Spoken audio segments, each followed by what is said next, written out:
ಕಾರ್ತೀಕ ಸೋಮವಾರ ಉಪವಾಸ ಮಾಡುವಾಗ ಪಾಲಿಸಬೇಕಾದ ನಿಯಮಗಳೇನು? ಕಾರ್ತೀಕ ಮಾಸ ಎನ್ನುವುದು ಶಿವನ ಆರಾಧನೆ ಹಾಗೂ ಪೂಜೆಗೆ ಮುಡಿಪಾಗಿರುವ ಮಾಸ. ಶಿವ ಎಂದರೆ ಜ್ಞಾನದ ಪ್ರತೀಕ, ಓಂಕಾರದ ಸ್ವರೂಪಿ, ಭಕ್ತಿಗೆ ಒಲಿಯುವ ಕರುಣಾಮಯಿ. ತನ್ನ ಭಕ್ತರು ಭಕ್ತಿಯಿಂದ ಏನೇ ಬೇಡಿದರೂ ಅದನ್ನು ಸಾಕಾರಗೊಳಿಸುವ ಪರಮಾತ್ಮ.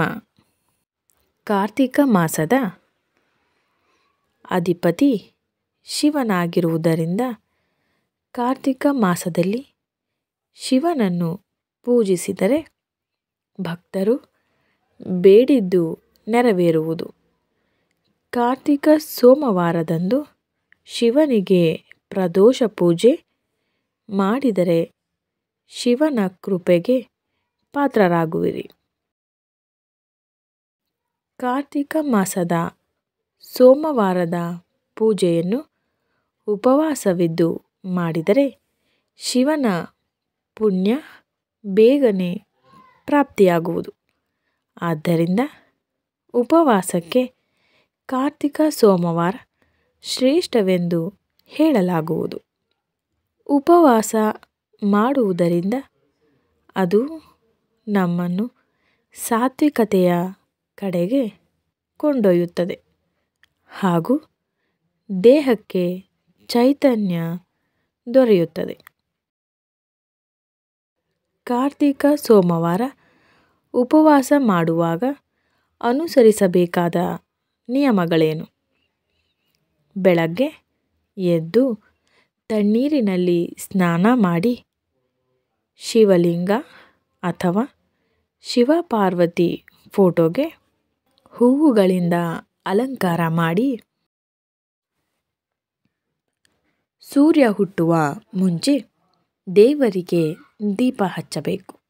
ನಂತರ ಓಂ ಲಕ್ಷ್ಮೀ ಗಣಪತಯೇ ನಮಃ ಅಂತ ಪ್ರಾರಂಭಿಸಿ ಓಂ ನಮಃ ಶಿವಾಯ ಅಂತ ಮಂತ್ರವ ಪಠಣೆ ಮಾಡಿ ದೇವರಿಗೆ 2 ಅಥವಾ 27 ದೀಪವನ್ನು ಹಚ್ಚಿ ವಿಶೇಷ ಪೂಜೆ ಸಲ್ಲಿಸಬಹುದು. ನಂತರ ಸಮೀಪದ ಶಿವನ ದೇವಾಲಯಕ್ಕೆ ಹೋಗಿ ಪೂಜೆ ಸಲ್ಲಿಸಿ ಸಾಧ್ಯವಾದರೆ ದೇವಾಲಯದಲ್ಲೂ ದೀಪವನ್ನು ಹಚ್ಚಿ ಮಜ್ಜಿಗೆ, ಕಾಫಿ, ಟೀ ಇವುಗಳನ್ನು ತೆಗೆದುಕೊಳ್ಳುವಂತೆ ಇಲ್ಲ. ಇನ್ನು ಆಹಾರದ ವಿಷಯಕ್ಕೆ ಬಂದಾಗ ಏನೂ ತಿನ್ನದೆ ಉಪವಾಸ ಮಾಡಿದರೆ ತುಂಬ ಒಳ್ಳೆಯದು. ಆದರೆ ಅದು ಸಾಧ್ಯವಾಗದಿದ್ದರೆ ಕಾರ್ತೀಕ ಪೂರ್ಣಂನಲ್ಲಿ ಹೇಳಿರುವ ಪ್ರಕಾರ ನೀವು ಹಣ್ಣುಗಳನ್ನು ಸೇವಿಸಬಹುದು. ಕಾರ್ತೀಕ ಸೋಮವಾರ ಉಪವಾಸ ಮಾಡುವವರು ಬೇಯಿಸಿದ ಅಥವಾ ಕಾಯಿಸಿದ ಯಾವುದೇ ವಸ್ತುಗಳನ್ನು ತೆಗೆದುಕೊಳ್ಳಬಾರದು.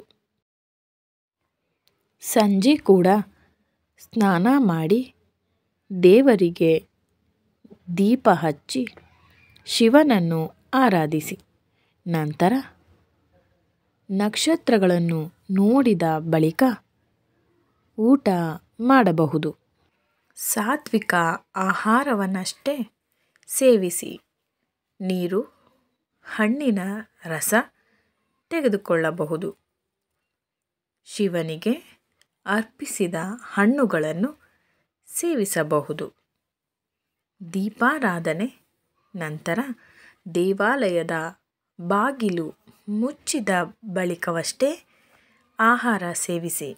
ಮಾಂಸ, ಮದ್ಯ ಮುಟ್ಟಬಾರದು. ಕಾರ್ತೀಕ ಸೋಮವಾರ ಉಪವಾಸದಲ್ಲಿ 3 ಬಗೆಗಳಿವೆ.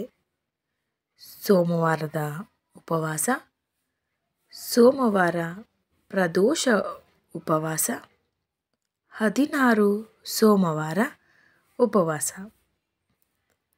ಈ ವ್ರತಗಳನ್ನು ಪಾಲಿಸುವಾಗ ಅನುಸರಿಸಬೇಕಾದ ನಿಯಮಗಳು ಒಂದೇ ರೀತಿ ಇವೆ. ಬೆಳಗ್ಗೆ ಎದ್ದು ಸ್ನಾನ ಮಾಡಿ ಮಡಿಯುಟ್ಟು ದೀಪ ಹಚ್ಚಿ ಶಿವನ ಪೂಜೆ ಮಾಡಬೇಕು. ದಿನದಲ್ಲಿ ಬೇಯಿಸಿದ ಆಹಾರಗಳನ್ನು ಮಾತ್ರ ತಿನ್ನಬೇಕು. ಆದರೆ ಈ ವ್ರತಗಳನ್ನು ಮಾಡುವ ವಿಧಾನದಲ್ಲಿ ಸ್ವಲ್ಪ ವ್ಯತ್ಯಾಸವಿದೆ. ಸೋಮವಾರ ಉಪವಾಸ ಬೆಳಗ್ಗೆಯಿಂದ ಸಂಜೆವರೆಗೆ ಮಾಡುವ ಸರಳವಾದ ಉಪವಾಸವಾದರೆ, ಪ್ರದೋಷ ಉಪವಾಸ ಒಂದು ದಿನಪೂರ್ತಿ ಮಾಡಬೇಕು. ಇನ್ನು 16 ಸೋಮವಾರ ಉಪವಾಸ 16 ವಾರಗಳು ಮಾಡಬೇಕಾಗುತ್ತದೆ. ಸೋಮವಾರದ ಉಪವಾಸ. ಈ ಉಪವಾಸ ಸಾಮಾನ್ಯವಾಗಿ ಮಾಡುವ ಉಪವಾಸವಾಗಿದೆ. ಈ ಉಪವಾಸವನ್ನು ಬೆಳಗ್ಗೆ ಮಾಡಿ ರಾತ್ರಿ ಶಿವನಿಗೆ ಪೂಜೆ ಸಲ್ಲಿಸಿ ಶಿವಾಲಯ ಬಾಗಿಲು ಹಾಕಿದ ಬಳಿಕ ನಕ್ಷತ್ರಗಳನ್ನು ನೋಡುತ್ತಾ ಸಾತ್ವಿಕ ಆಹಾರವನ್ನು ಸೇವಿಸಬಹುದು. ಈ ರೀತಿ ಉಪವಾಸ ಮಾಡುವವರು ದಿನದಲ್ಲಿ ನೀರು, ಹಣ್ಣಿನ ರಸಗಳನ್ನು ತೆಗೆದುಕೊಳ್ಳಬಹುದು. ಹಣ್ಣುಗಳನ್ನು ತಿನ್ನಬಹುದು. ಈ ಉಪವಾಸವನ್ನು ಮಾಡುವವರು ಏನೂ ತಿನ್ನದೇ ಇದ್ದರೆ ಇನ್ನೂ ಒಳ್ಳೆಯದು. ಬೆಳಗ್ಗೆಯಿಂದ ಸಂಜೆವರೆಗೆ ಮಾತ್ರ ಉಪವಾಸದಲ್ಲಿ ಇರುವುದರಿಂದ ಏನೂ ಸೇವಿಸದೇ ಇರಲು ಸಾಧ್ಯ. ಪ್ರದೋಷ ಉಪವಾಸ. ಈ ಉಪವಾಸ ಸೂರ್ಯ ಹುಟ್ಟುವ ಮೊದಲು ಪ್ರಾರಂಭವಾಗುವುದು. ಹಿಂದೂ ಕ್ಯಾಲೆಂಡರ್ ಪ್ರಕಾರ ಹಬ್ಬಗಳು ಸೂರ್ಯೋದಯಕ್ಕಿಂತ ಮುಂಚೆ ಪ್ರಾರಂಭವಾಗುವುದು ಎಂದು ಹೇಳಲಾಗುವುದು. ಈ ವ್ರತ ಇಡೀ ದಿನ ನಡೆಯುವುದು. ಯಾರು ಈ ಉಪವಾಸವನ್ನು ಮಾಡುತ್ತಾರೋ ಅವರು ಒಂದು ದಿನ ಪೂರ್ತಿ ಉಪವಾಸ ಇರಬೇಕಾಗುತ್ತದೆ. ಮಾರನೆಯ ದಿನ ಸೂರ್ಯೋದಯವಾದ ಬಳಿಕವಷ್ಟೇ ಆಹಾರವನ್ನು ಸೇವಿಸಬಹುದಾಗಿದೆ. ಯಾರು ಪ್ರದೋಷ ಉಪವಾಸ ಮಾಡುತ್ತಾರೋ ಅವರು ದಿನಪೂರ್ತಿ ಎಚ್ಚರವಾಗಿದ್ದು ಶಿವನಾಮ ಹೇಳುತ್ತಾ ಕಾಲ ಕಳೆಯುತ್ತಾರೆ. 16 ಸೋಮವಾರಗಳ ವ್ರತ. ಇದು ಸರಳವಾದ ವ್ರತವಾಗಿದೆ. ಯಾರು ಈ ವ್ರತ ಮಾಡುತ್ತಾರೋ ಶಿವನನ್ನು ಧ್ಯಾನಿಸುತ್ತಾ ಬೆಳಗ್ಗೆ ಶಿವನಿಗೆ ಹೂಗಳನ್ನು ಅರ್ಪಿಸಿ ದೀಪಗಳನ್ನು ಹಚ್ಚಿ ಪೂಜಿಸಲಾಗುವುದು. ಪೂಜೆಯ ಕೊನೆಯಲ್ಲಿ ವೀಳ್ಯದೆಲೆ, ತೆಂಗಿನಕಾಯಿ ಹಾಗೂ ಸಿಹಿ ಪದಾರ್ಥಗಳನ್ನು ನೈವೇದ್ಯವಾಗಿ ಇಡಲಾಗುವುದು. ನಂತರ 16 ಸೋಮವಾರ ವ್ರತ ಮಂತ್ರವನ್ನು ಹೇಳಬೇಕು. ಹೀಗೆ ಮಂತ್ರ ಹೇಳುವಾಗ ಕರ್ಪೂರ ಬೆಳಗಿ ಆರತಿ ಎತ್ತಿ. ಈ ವ್ರತ ಮಾಡುವವರು ದಿನದಲ್ಲಿ ಏನೂ ತಿನ್ನಬಾರದು.